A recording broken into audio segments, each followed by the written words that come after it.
ఎన్నికలు ముగిసాక అధికారం చేతులు మారిన తరువాత ఎక్కడ పవర్ ఉంటే అక్కడికి నాయకులు చేరడం అన్నది కామన్. తెప్పలుగా చెరువు నిండినా కప్పలు 10,000 చేరు కదరా సుమతి అని ఎప్పుడో చెప్పారు. ఇలాంటి వైనం గురించే. అయితే ఏపీలో ఓ చిత్రమైన వ్యవహారం నడుస్తోంది. అక్కడ కూటమి ప్రభుత్వం అధికారంలో ఉంది. ఇక్కడ విచిత్రం ఏంటి అంటే ఇటు జనసేన అటు భాజపా రెండు కూడా తెలుగుదేశం పార్టీకి బి టీంలు అన్నట్లు వ్యవహరిస్తున్నాయి. భాజపాకు ఇది అలవాటే. చాలా అంటే చాలా ఏళ్లుగా తెలుగుదేశం పార్టీకి బి టీం అన్నట్లే ఉంటూ వస్తాం. తెలుగుదేశంతో నేరుగా పొత్తు ఉన్నా లేకున్నా తెదేపా భాజపాల బంధం అన్నింటికీ అతీతంగా సాగుతూనే వస్తోంది. 2019 నుంచి 2024కు వచ్చేసరికి అసలు బంధం కుదరదు అనుకున్నా కూడా కుదిరింది అంటే అలాంటి అతీత అనుబంధమే కారణం. 2024లో కూటమి అధికారం సాగించిన తరువాత ఈ మూడు పార్టీలు కలిసి ఓ అండర్స్టాండింగ్తో ముందుకు వెళుతున్నట్లు కనిపిస్తోంది. తెలుగుదేశం పార్టీ కమాండ్ కంట్రోల్ మాదిరిగా వ్యవహరిస్తోంది అని అనుకోవాలి. ఎవరికి ఎక్కడ పోస్టింగ్ ఇవ్వాలి అనే రీతిలో ఎవరిని ఏ పార్టీలోకి పంపాలి అన్నది డిసైడ్ చేస్తున్నట్లుంది.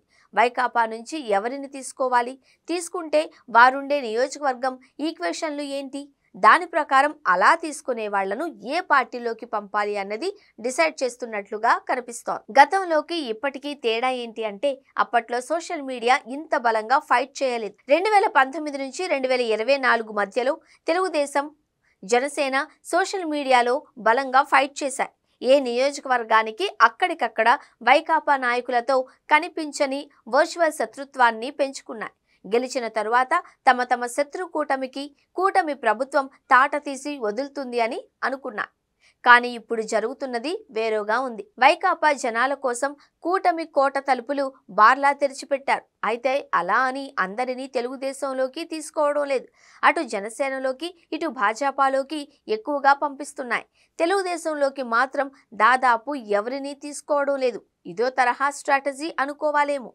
దీంతో తెలుగుదేశం సోషల్ మీడియా జనాలు ఇదంతా తమ పార్టీ అధిష్టానం పథక రచన అని అనుకోకుండా కూటమి భాగస్వాములను తప్పుపడుతున్నాయి. కానీ చూస్తూ ఉంటే మొత్తం రాజకీయ దృశ్యం ఒకటే కనిపిస్తోంది. ఏపీలో కూటమి పార్టీలను బలోపేతం చేయడం, వైకాపాను వీలైనంత బలహీనపరచడం. ఈ దశలో కూటమి సోషల్ మీడియా జనాలు అనివార్యంగా మౌనం వహిస్తున్నారు. కొండ కచోక మిత్రపక్షాలను తప్పుపడుతున్నారు. కానీ చరిత్ర ఇలా చెప్పడం లేదు. ఎన్నికల ముందు ఏ పార్టీ వైపు జనాలున్నారో గమనించిన రాజకీయ నాయకులు అటు వలసల దారి పట్టడం కామన్.